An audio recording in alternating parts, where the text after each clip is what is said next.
The ground is shaking so violently, I can't tell if it's the horses, or my own bones trying to escape my body. 10,000 hooves. Not a metaphor, not poetry. 10,000. When cavalry moves at once, it doesn't sound like thunder.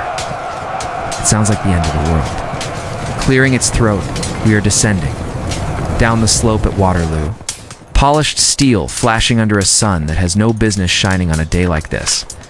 My cuirass, this ridiculous metal corset the Emperor swears makes us immortal beats against my ribs. The helmet presses my skull.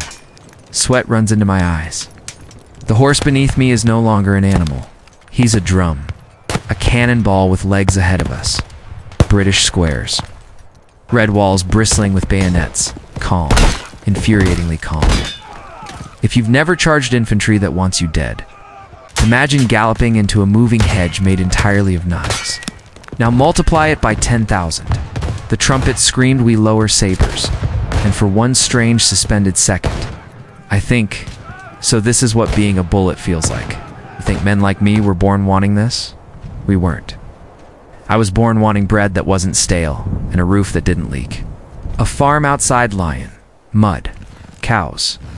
The smell of manure so constant, it might as well have been a family heirloom. My father believed in two things, soil and silence. My mother believed in prayer. I believed in not dying behind a plow. Then came the Emperor. Napoleon Bonaparte didn't just conquer Europe. He conquered boredom. He turned peasants into headlines. He told us that a man could outrun his birth, which is a charming idea when your birth involves shoveling things that don't smell like victory. Reform the line! The recruiters came with polished boots and stories about glory. They forgot to mention the part where horses occasionally land on you. I volunteered not because I loved France. I did, but I also loved food. Not because I worshipped Napoleon. I did, but I also enjoyed breathing. I volunteered because cavalry got better rations and prettier uniforms. And at 19, prettier uniform is a perfectly valid life plan. They handed me a cuirass front and back plates of steel. Heavy enough to make you reconsider ambition. It will stop a bullet, they said. They did not specify. At what? Distance. Training was simple. Sit. Don't fall. Swing. Repeat. If infantry training turns boys into machines, cavalry training turns boys into furniture bolted to explosives. You learn to trust an animal more than a priest. You learn that horses smell fear before you do. You learn that when 500 riders move together, individuality becomes a rumor, and then there's the sound. The first time I rode in full formation, hundreds of us shoulder to shoulder, I felt it in my teeth. Hooves striking earth in rhythm. A physical force.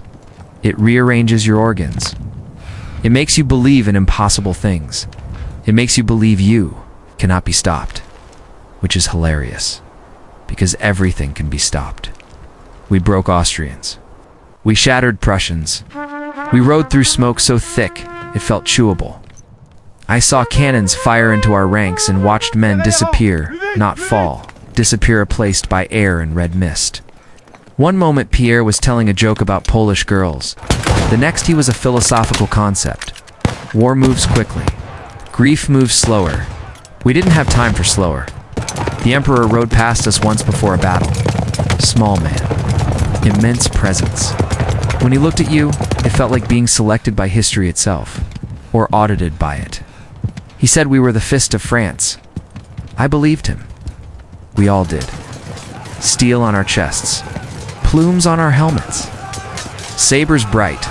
When we charged, villages emptied just from the room. There's nothing quite like watching enemy infantry waver at the sight of 800 armored men descending a hill. It's the closest thing to divinity a farm boy can achieve. Also, you can't hear your own screaming over 800 horses, which is convenient. But glory has a cost. Horses break legs. Men drown in mud. Armor dents inward. A cuirass doesn't stop fear. It just compresses it into your lungs. And then came 1812. Russia cold, so deep it feels personal. Horses dying upright, frozen before they finish collapsing. Steel burning against skin. We didn't look like knights anymore. We look like ghosts wrapped in cookware. I began to understand something then. Cavalry isn't. It's about courage. It's about momentum. As long as you are moving, you are alive. Stop and the world catches up.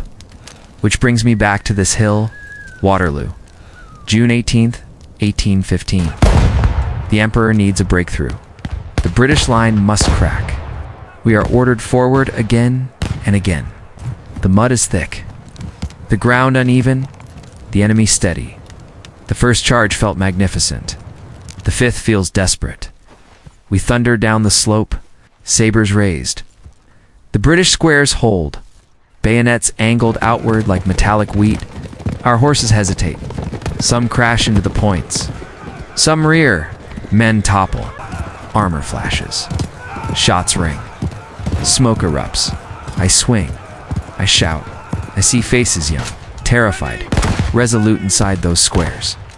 They are not demons. They are boys like I was.